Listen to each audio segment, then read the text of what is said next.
নমস্কার, আজ তারিখটা হলো 26শে জানুয়ারি। আজ আমাদের গন্তব্য হলো বকখালি। ঘড়িতে এখন সময় ভোর 4:30।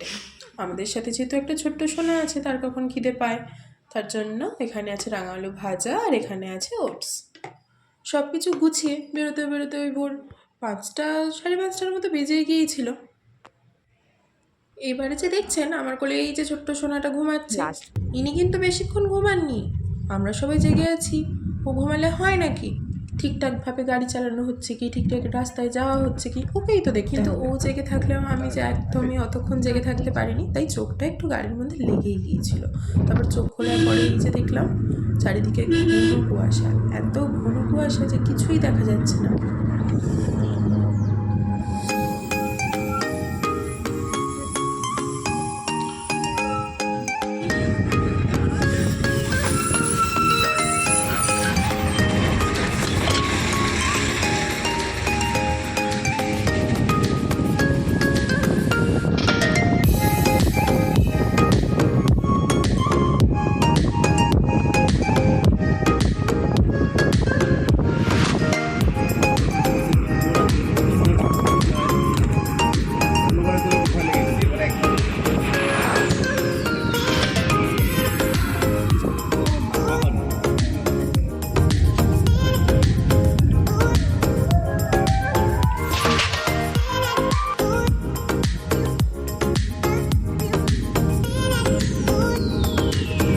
প্রকৃতির সৌন্দর্য দেখতে দেখতে আমরা এসে পৌঁছালাম আমাদের গন্তব্য বকখালিতে। প্রত্যেকের এতই খিদে পাচ্ছিল যে বকখালিতে আসা মাত্র আর অন্য কোনো দিকে না দেখে আগে আমরা চললাম ব্রেকফাস্ট করতে।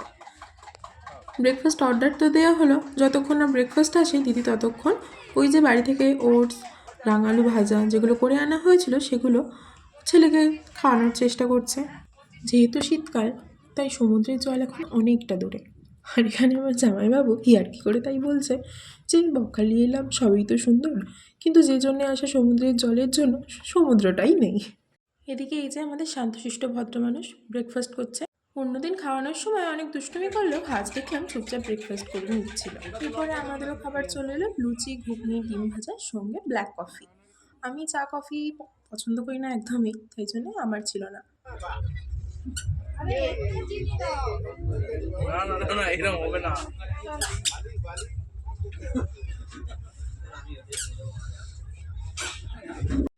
দেখলেনই তো বকখালির অবস্থা, তাই সেখানে আমরা কেউ আর স্নান করার সিদ্ধান্ত নিলাম না। তাই আমরা চললাম ফ্রেজারগঞ্জের উদ্দেশ্যে। সেখানে গিয়ে যদি একটু স্নান করা যায়। ও মা, সেখানে গিয়ে দেখি সেখানে আবার মাটি ফেলা হচ্ছে। সেখানে স্নান করা তো দূরের কথা, সেখানে জলে আমরা পাই দিতে পারবো না। চারিদিকটা দেখুন শুধু মাটি আর মাটি।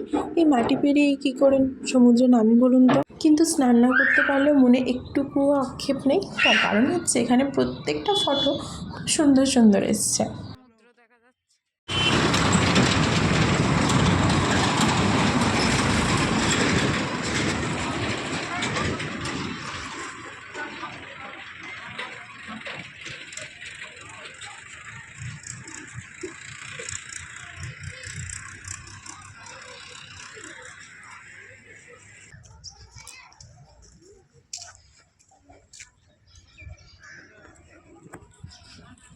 বকখালি হলো, ফ্রেজারগঞ্জ হলো, এবার আমাদের শেষ ভরসা হলো হেনরি আইল্যান্ড।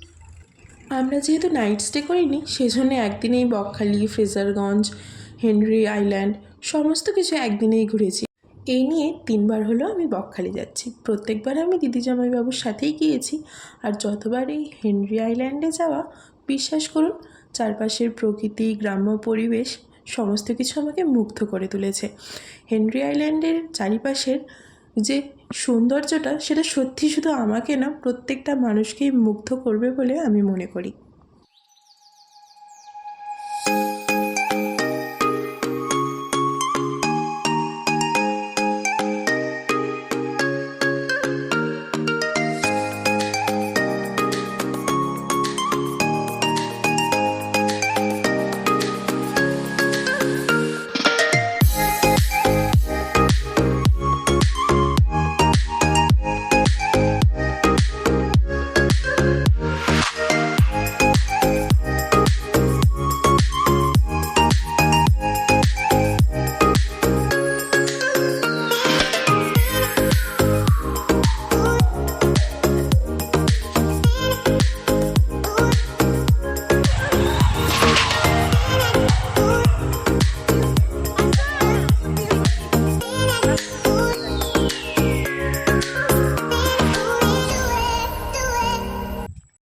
বলো আমরা এখন কোথায় যাচ্ছি? আমরা এখন হচ্ছে হেনরি আইল্যান্ড। কি করতে? কারণ কি করতে? চান করতে। চান করতে না, বল জল খুঁজতে। বকখালিতে প্রচণ্ড ভিড় আর পিকনিকের খুব দাপট আছে, সেই কারণে আমরা যাচ্ছি হেনরি আইল্যান্ডে। তেমন কিছুই না, জল খুঁজতে যাচ্ছি। ভাই পারলে তো মুখের কাছে এসে ফটো তুলে দেয়। মুখটাকে নিয়ে দরকার ওটা ফটো ক্যামেরা ফটো যে তোলে তার দোষ না, যে পোজ দেয় তার দোষ না, যে পোজ দিতে পারে। এখানে কি নিয়ে কথা হচ্ছে জানেন? যেই ফটো তুলুক না কেন, আমি তো তাদের ফটো খুব সুন্দর করে ধৈর্য ধরে তুলে দিই। এদিকে আমি যখনই কাউকে আমার ফটো তুলে দিতে বলি, আমার দাঁড়ানোর একটা সেকেন্ড হয় না, তাদের নাকি আমার ফটো তোলা হয়ে যায়। কি আজব ব্যাপার বলুন তো। যাই হোক, অবশেষে আমরা হেনরি আইল্যান্ডে পৌঁছে জলে পাটুকু দিতে পেরেছি। এটা ভেবে অনেক আনন্দ হচ্ছে। চপ্পল পরে আসলেই হতো। এইখানটা দাঁড়াবি একটা ছবি তুলি।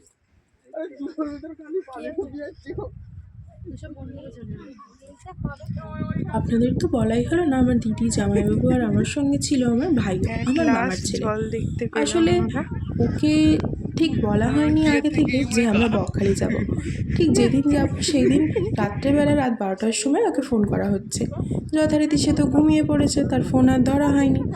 ভোর 4টের সময় সে যখন উঠেছে, তখন তাকে ফোন করে আবার বলা হয়েছে আমরা বকখালি যাব, তুই কি যেতে চাস? তো সে যথারীতি রাজি হয়ে গেছে। তো ভোর সেই 4:30টায় উঠে সে আর ঠিক করতে পারেনি সে কী জুতো পরবে। তো একটা বিয়ে বাড়ি যাওয়ার মতো জুতো সে ভুল করে পরে চলে এসছে। এবার সেই জুতোর মধ্যে তো বালি ঢুকবেই বলুন। তাই সেও বলছে যে এই জুতোটা না পরে এসে স্লিপার পরে আসলে হয়তো খুব ভালো হতো। আর এদিকে দেখুন আমাদের এই যে ছোট্ট সোনা এতক্ষণ কিন্তু ঘুমাচ্ছিল। ও মা, জল দেখে তার তো আর আনন্দের কোনো সীমাই নেই। সে জলে নামবে, স্নান করবে, জল ছেড়ে উঠতেই চায় না, জানেন? করছিস রে?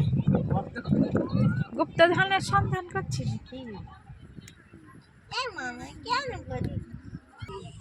কলকাতা তো আজকে এরকম পাইপ ধরে ভিডিও করতে গেল।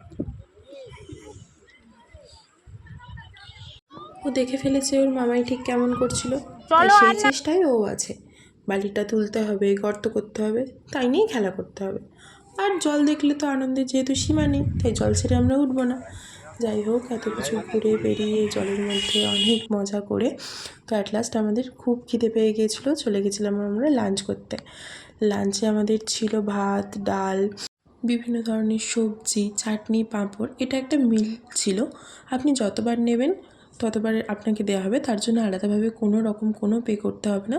আর সঙ্গে ছিল চিকেন আর কাঁকড়া। সেই ভোর 4:30টায় উঠে তারপরে লাঞ্চ করে বিশ্বাস করুন কারোরই আর ইচ্ছা করছিল না ঘুরতে, কিন্তু যেহেতু থাকা হবে না, যেন কেউ বাধ্যতামূলক শাস্তি দিয়েছে যে তোমাদেরকে ঘুরে শেষ করতেই হবে। Cheers friends.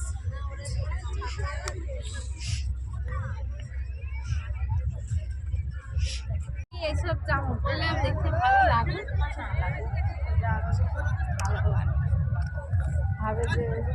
এখানে পাওয়া যায় চা, কফি, ডিম টোস্ট, বাটার টোস্ট, মশলা মুড়ি, ঘুগনি মুড়ি আর ম্যাগি।